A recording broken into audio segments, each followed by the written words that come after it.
comment je me suis auto-conditionné pour réussir. Tu ne vas plus jamais abandonner après cette vidéo. Tu as déjà eu l'impression de tout donner, mais de rester au même endroit, malgré tes efforts. Tu sais que tu fais des efforts, mais honnêtement, tu as l'impression que ça n'évolue pas. As-tu déjà eu cette impression? Comme si c'est un tunnel sans fin. En tout cas, tu ne vois pas le bout du tunnel. Et chaque pas, chaque action n'amène que plus de doutes, plus de frustration. Parce qu'au même moment où tu te sens stagné, quand tu regardes à gauche et à droite, tu as l'impression que les autres évoluent plus rapidement, malgré tous tes efforts. Et tu sais vraiment que tu n'es pas en train de faire semblant, que tu donnes tout. Je parle là aux gens qui se sont vraiment lancés, pas aux gens qui sont juste à l'stade de planification et rêve, etc. Tout ça c'est important. Mais là je parle aux gens qui sont dans l'action. Tu sais vraiment que tu fais ce qu'il faut faire, mais tu ne vois pas le bout du tunnel. Et plus tu avances, plus tu as l'impression qu'il y a plus de choses à faire. Plus tu avances, plus tu vois le tunnel s'élargir. Plus tu avances, plus les doutes s'installent. Et cela est vraiment frustrant.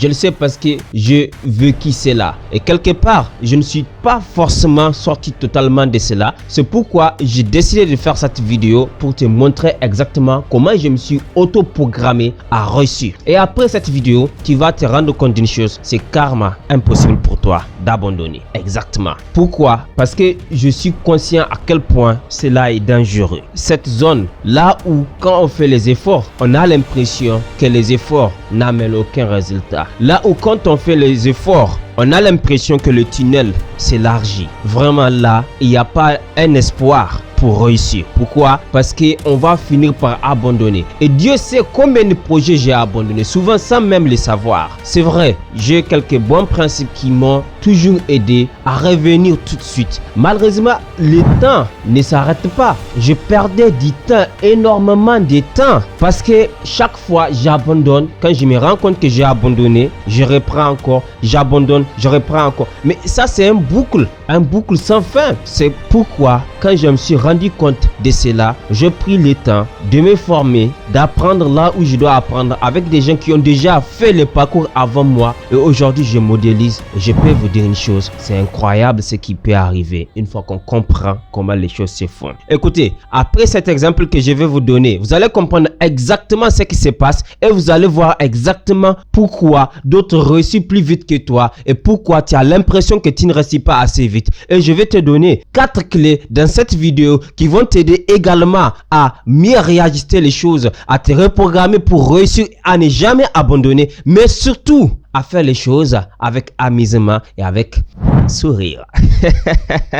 Oui, exactement. Et voilà notre exemple, tellement limpide, très simple, mais tellement efficace. Et voilà notre exemple qui se pose sur un principe, c'est une loi qu'on appelle la loi de l'inertie ou le principe de l'inertie. Ça veut dire quoi? Vous avez déjà remarqué que quand une voiture est en état de stop et qu'il est en panne, vous devez pousser cette voiture, c'est très lourd. Mais une fois que la voiture prend de l'élan, vous n'avez plus à faire les mêmes efforts. C'est vrai, vous continuez à faire les efforts, mais vous poussez uniquement avec peu d'efforts. Alors que début, il vous a fallu mettre beaucoup d'énergie, même si c'est sur un goudron, n'est-ce pas? Très bien. En réalité, ce principe d'inertie ou la loi d'inertie n'est pas uniquement une loi qui concerne que la voiture ou les objets physiques uniquement, mais c'est une loi qui régit en toutes choses en réalité. C'est pourquoi quand une chose est en mouvement, c'est facile pour la chose de continuer le mouvement et c'est la même chose pour la personne. Quand vous êtes habitué à travailler, quand vous êtes habitué à échouer, je suis désolé, vous allez juste continuer à échouer. C'est plus facile pour vous d'échouer que de réussir. Pourquoi? Parce que vous êtes déjà habitué à continuer à échouer. Également, ce qui est beau, quand vous êtes habitué maintenant à gagner, c'est naturel et plus facile pour vous de gagner. C'est un principe, c'est ça en fait. Et voilà, on va revenir sur notre voiture pour mieux comprendre avec cet exemple ce qui se passe en réalité. Imaginez deux voitures. Une voiture sera un goudron, le même type de voiture, et une autre voiture dans le sable. Si vous devez pousser les deux voitures en panne, vous serez d'accord que la voiture qui est sur le goudron sera plus facile à pousser, n'est-ce pas? Très bien, voilà ce que vous devez comprendre. Le même moment où vous vous êtes lancé dans un projet, vous allez voir quelqu'un d'autre se lancer dans le même projet et cette personne réussit rapidement. Pendant que vous faites plus d'efforts souvent, alors vous pouvez vous lamenter pour dire pourquoi moi? Malheureusement, en se posant ce genre de questions, vous allez finir par perdre l'espoir et le goût de continuer, d'accepter les challenges et finalement abandonner. Voilà ce que je veux que vous compreniez à cet exemple. En réalité, cet exemple, c'est une métaphore. La voiture, là, représente votre projet. D'accord? Il y a des gens, les mêmes gens là, que tu vois qui réussissent plus tôt que toi, plus vite que toi. C'est que tu ne sais pas. Ils n'ont pas de voitures crevées. Leurs voitures sont sur des goudrons. Ou même que leurs voitures ne sont pas en panne. Ils ont juste à apprendre à conduire et mettre la clé, allumer et partir. Qu'est-ce que je suis en train de dire? Il y a des gens, avant même qu'ils ne naissent, leurs papas ont décidé que leurs enfants vont réussir et grandement réussir et ne vont pas souffrir comme eux, ils ont souffert peut-être avant leur enfant. D'accord? Alors, avant même de se marier, leur papa a décidé de prendre une femme qui va les soutenir,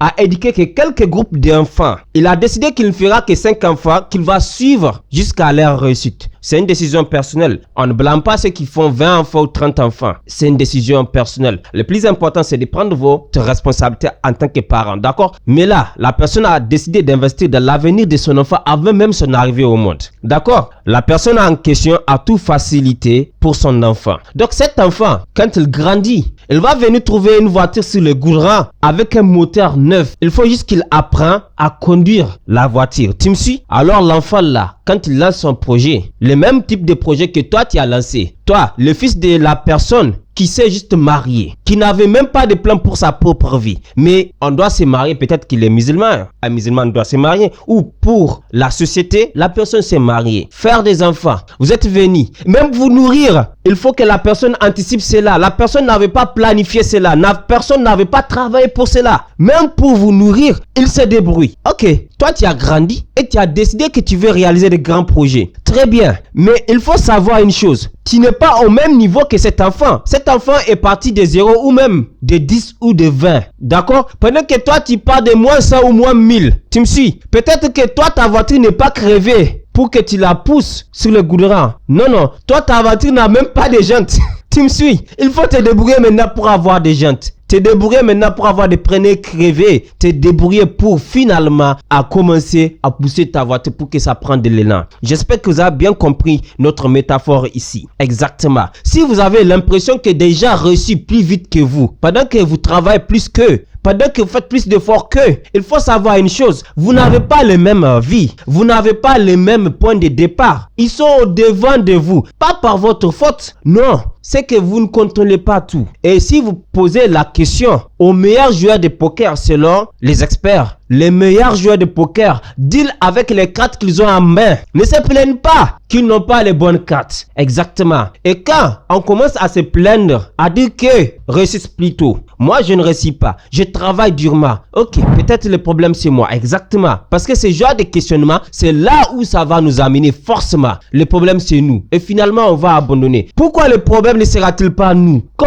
on est spectateurs des jeunes qui sont venus nous trouver dans les games et ils ont fini par réussir, pendant que nous on ne fait que patauger, on fait plus d'efforts, on va dire que c'est la chance, on va dire que c'est le destin, on va dire je ne sais quoi encore. En tout cas on va tomber dans la fatalité. Comprenez une chose, c'est juste les points de départ qui sont différents. Vous, il vous faut trouver une jante, puis des pneus, puis une moteur, puis finalement allumer la voiture et partir. Cela va vous prendre beaucoup de temps et vous allez comprendre que ces jeunes, ça va être à lever les croyances limitantes, trouver les pneus, ça va être développer votre courage, trouver une moteur, ça va être avoir l'expérience pour réussir. D'accord? Pendant que lui, le papa a fait le travail, la famille a fait le travail, le pays et le gouvernement ont déjà fait le travail pour la personne en question. Vous ne partez pas au même niveau, vous n'avez pas les mêmes points de départ. Et ce qui est beau ici, si vous comprenez cela, non seulement vous n'allez plus jamais abandonner, mais aussi vous avez l'opportunité de déguster le chemin, de comprendre ce qui se passe et de vivre pleinement l'expérience, d'endurer oui la douleur, mais cette douleur va vous faire grandir et vous allez gagner de l'expérience que ce petit, ce jeune ne peut jamais avoir qui a commencé à 20. Parce que toi, tu as commencé à moins 1000. Tu as pataugé pour arriver juste à 0. Et maintenant, tu vas commencer à voler. Donc, j'espère que vous avez bien compris notre métaphore. Et là, je vais vous donner exactement 4 clés qui vont vous permettre de reshaper votre mindset pour finalement faire de cela naturel et reprogrammer votre cerveau à travailler avec. Vous n'avez pas la bonne voiture. Ok, c'est l'opportunité pour vous de la rendre la bonne voiture. Vous êtes chanceux. Vous êtes parti sur 20, même plus 100 peut-être. Vous avez même un V8. Station ou je ne sais quelle voiture. Félicitations, c'est votre chance. Ne la gâchez pas. Travaillez durement également et profitez pleinement de tout ce qu'on a construit avant ton arrivée pour toi, pour tout préparer pour toi. D'accord? Et notre étape numéro 1 pour finalement ne plus jamais abandonner et à vous programmer à réussir, c'est simplement et naturellement éliminer les croyances limitantes. Parce qu'il faut comprendre une chose, ce qu'on appelle éducation en français veut dire simplement programmation en réalité. Mais comme nous sommes des êtres humains, et l'humain, c'est l'être supérieur à toutes les autres créatures, on a su trouver un mot plus doux, plus respectueux pour qualifier cette programmation, pour qu'on soit différent des machines, ok? Et de 0 à 7 ans environ, on a été programmé par notre environnement. Malheureusement, si dans notre environnement, l'argent est un problème, la réussite est une mythe et que les rêves sont même interdits, c'est avec ça qu'on grandit. Et si tu n'apprends pas à éliminer ces croyances limitantes, peu importe ton ambition, tes objectifs, ou même quelqu'un qui essaie de t'aider en dehors de ton cercle naturel, tu vas tout le temps saboter tes opportunités. Et d'ailleurs, je me suis auto-saboté tellement de fois. Je commence des projets et juste avant la réussite de ce projet, je l'abandonne parce que je ne voyais pas le bout du tunnel. Je vous assure, je ne vous raconte pas la vie de quelqu'un, je ne vous raconte pas quelque chose que j'ai lu dans les livres, je vous raconte des propres expériences que je suis en train de vivre. Et c'est ce qui est beau. D'ailleurs, quand on part de moins 10 ou moins 20, peut-être moi je suis même parti à 5, peut-être même, je ne sais pas, j'ai également beaucoup de privilèges dont je fais de mon mieux pour en optimiser sur cela. D'accord? Pour vous dire quoi? Il faut toujours jouer avec vos cartes. Et la première chose qu'il faut faire pour bien jouer avec vos cartes, c'est d'éliminer ces croyances limitantes qui vous gardent bas. D'accord? C'est de ça que je parle, les chaînes qui vous bloquent. Et la deuxième chose qu'il faut faire, notre deuxième étape ici, pour vous envoler, vous programmer à réussir et à ne jamais abandonner, c'est la visualisation répétée. Écoutez, si vous êtes dans un environnement où la pauvreté est ce qui est naturel, vous êtes habitué à la pauvreté, vous êtes habitué à la non-abondance. Et d'ailleurs, vous avez beaucoup de mal même avec l'abondance. Il y a même des gens, il n'y a pas longtemps, j'étais avec une jeune cousine, un enfant, d'accord? Et elle prend mon appareil, c'est un iPhone, elle dit, tu sais, ceux qui achètent l'iPhone, c'est juste des fruits-mères. Les personnes qui achètent iPhone sont juste des gens qui veulent montrer qu'ils ont l'argent. J'ai souri, je l'ai regardé et je me suis dit, d'où elle sort ça? Elle sort cela de la société. Pourquoi? Parce qu'on dit que iPhone est cher. Un appareil de 300 000, 400 000, 500 000 est cher. Pourquoi? C'est une question de perception. Quelqu'un qui est né dans l'abondance, que depuis son enfance connaît que l'abondance, où son père paye 1 500 000 par mois pour l'électricité, ou même 400 000, 500 000 par mois pour l'électricité, parce qu'ils ont tous les climatisations. Ils partent à l'école dans une voiture climatisée. Il fait l'école où on lui paye 800 000, 900 000 comme Bédir, etc. Mais est-ce que cette personne va voir qu'un iPhone c'est cher? Impossible, parce que c'est son standard. Tu me suis? Donc, quand ton standard est très bas et que c'est difficile pour toi d'élever ton standard, alors il y a un hack qui est gratuit. C'est ton esprit, ton imagination. Et tu peux utiliser ton imagination pour visualiser ce que tu trouves attirant pour toi, mais que tu trouves cher. Dernièrement, j'étais à l'hôtel Bravia. Et je suis allé dans la mosquée de l'hôtel Bravia, je priais. La mosquée était bien climatisée, les portes ouvertes. Partout c'est climatisé, propre et bien décent. Alors je me suis dit, dans 2 ans, tout au plus, je veux que chez moi soit ainsi, qu'on n'était même pas à la climatisation pour sortir. Je veux que chez moi soit climatisé et que personne ne pense à éteindre la climatisation. Pourquoi? Parce que c'est une question d'abondance. Il fait chaud dans mon pays et je veux que quand les gens de ma famille viennent chez moi, ils trouvent que tout est frais, qu'on ne réfléchit plus pour l'argent, que vivre ne soit pas un problème. Maintenant, c'est comment apporter aux autres les challenges. Exactement. Pourquoi? C'est une question d'élévation du standard. Je suis sûr que si vous suivez cette vidéo, vous pouvez ressentir en vous une voix qui vous dit ça c'est exagéré.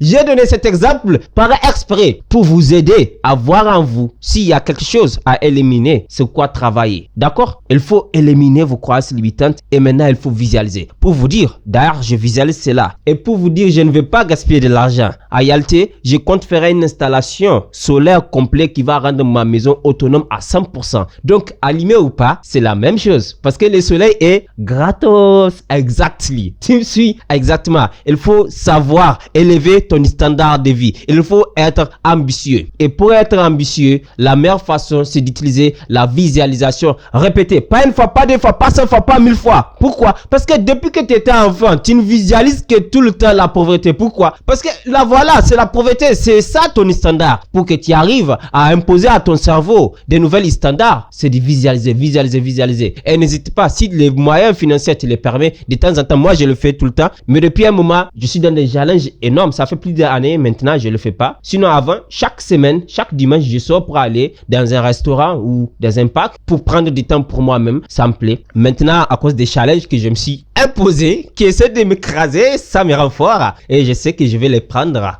haut la main. Je n'arrive plus à les faire. Mais si actuellement vous pouvez vous les permettre, prenez le temps, 5 000, 10 000, 25 000.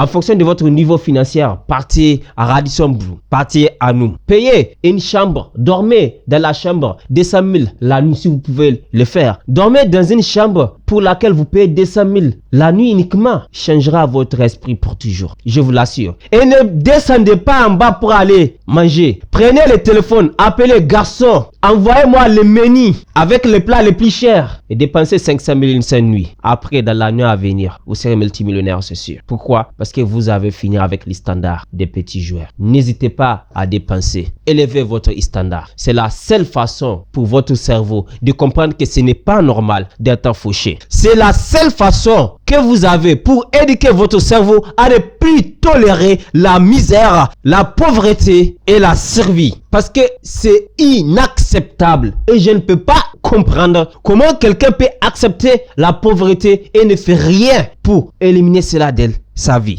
En même temps, je peux comprendre, c'est de la programmation. Arrêtez de vous auto-saboter. Tous ceux qui vous voient de l'abondance n'ont rien de plus que vous. Ne le méritent pas plus que vous. Vous le méritez également.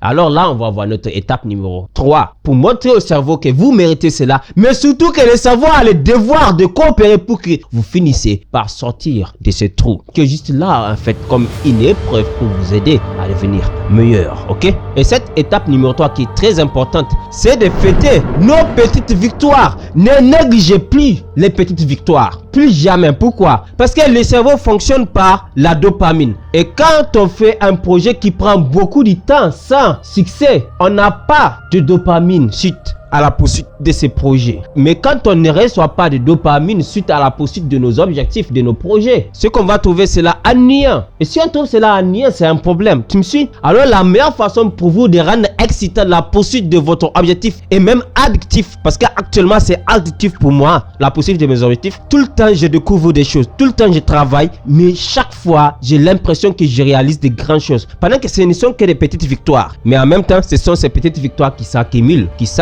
pour devenir des victoires énormes. Tu me suis? Alors la meilleure façon pour vous, pour rendre cela facile à votre cerveau et de le programmer à réussir, à ne jamais abandonner, c'est de fêter la petite victoire. Et quand je dis de fêter la petite victoire, ça peut être simplement réussir à suivre votre planification dans la journée. À la fin de la journée, très simple, tapez-vous l'épaule, dites bravo, ou sortez, allez marcher, regardez les belles maisons que vous pouvez voir, ou allez sur YouTube, mettez maison de luxe, regardez-les et dites-vous, dans 2 ans, c'est ma maison ainsi. Pourquoi? Parce que votre cerveau arrive à contextualiser les choses en disant, ok, c'est pour ça que j'ai fait le travail aujourd'hui, ok, c'est pour ça que j'ai fait les sacrifices aujourd'hui, ok, c'est pour ça que j'accepte l'humiliation aujourd'hui, ok, je peux le faire, ok, j'accepte de le faire, ok, j'accepte de faire les efforts, alors on va les faire. Pourquoi? Parce que le fonctionnement numéro 1 du cerveau, c'est de nous maintenir en vie, ok? Et cela a engendré deux choses. Fuir la douleur et chercher le plaisir. Et ce que je viens de vous proposer fait les deux en même temps, ok? En vous donnant une récompense, le cerveau a l'impression que vous êtes en train d'avoir ce plaisir maintenant. Parce que le cerveau ne fait pas la différence entre ce que vous arrivez à avoir dans votre esprit et ce qui est la réalité. Donc, en regardant des choses qui vous plaisent, que vous allez vous permettre de payer demain, cela est suffisant pour le cerveau, pour vous libérer la dopamine. Et progressivement, cela va juste être une habitude pour le cerveau de faire plus d'efforts que la moyenne. Et avec le temps et la constance, vous ne pouvez que réussir. Et là, justement, on va voir notre étape numéro 4 pour finalement programmer votre cerveau, votre esprit, vous programmer à ne jamais abandonner et à réussir à coup sûr. Et notre étape numéro 4, c'est certainement l'étape la plus importante. C'est l'auto-dialogue positif. En fait, nous sommes tous un groupement de personnes réunies en une seule personne. D'accord, je sais, c'est logique de le dire ainsi. Mais c'est la réalité. Ok? On a tous des différentes personnalités enfuies en nous. En fonction des circonstances, la bonne personnalité va s'afficher. Si vous partez en un entretien d'embauche ou de contrat, la personnalité avec laquelle vous partez sera forcément la personnalité des professionnels. Mais si vous êtes avec vos amis, c'est une autre histoire. Tu me suis? En même temps, si vous êtes avec des inconnus, c'est une autre histoire. Donc, il y a des différentes personnalités enfuies en nous. Et ces différentes personnalités dialoguent en nous. C'est ça les voix que vous entendez. Et nous pouvons constituer ces personnalités en deux lots. Il y a les lots négatifs et il y a les lots positifs. Et chaque fois, il y a les lots négatifs qui nous disent tu ne vas pas réussir, tu perds ton temps, tu ne peux pas le faire. Décidez consciemment de négliger cela et de nourrir les lots positifs. Je peux le faire. Il y a des gens qui étaient plus bas que moi, plus bas que terre, mais ils ont réussi à le faire. Il y a des gens qui sont allés à moins 1000. Moi, je suis à 5 même. Je peux le faire, etc. Pourquoi c'est capital ce que je vous dis actuellement? Parce qu'on dit il y avait un sage qui discutait avec son petit-fils et il voulait enseigner à son petit-fils quelque chose de très important. Il dit, fils, tu sais, en chaque personne se trouve deux loups. Il y a un loup dit bien et un loup dit mal. Et le petit-fils demanda au grand-père, papi, quel est le loup qui gagne? Il dit, fils, le loup que tu nourris le plus. Exactement. Consciemment, décidez de nourrir les idées positives en vous. Soyez patient envers vous et juste envers vous en discutant vrai, mais de manière positive envers vous. Écoute, tu ne fais pas le travail qui est nécessaire. Mais très bien. Au lieu de dire, je suis un moins que rien. Non, non. Tu ne fais pas le travail qu'il faut maintenant. Ok. Pourtant, je sais que tu peux faire le travail. Ok. Je sais que tu peux faire le travail. J'exige que tu te réveilles parce que tu n'es pas là pour ça. J'exige que tu te réveilles parce que tu es plus que cela. Ok. Tu te donnes un gifle, mais avec des mots positifs pour te réveiller. Mais pas des mots négatifs encore pour casser ton moral. D'accord? Voilà. La vidéo a été assez longue. Et si vous êtes toujours là, bravo. Et je vous dis, rappelez-vous, soutenez votre chaîne. Aimez, commentez, partagez. Et moi, je vous dis à la prochaine. Inch'Allah. C'était Adama Bourema avec humilité.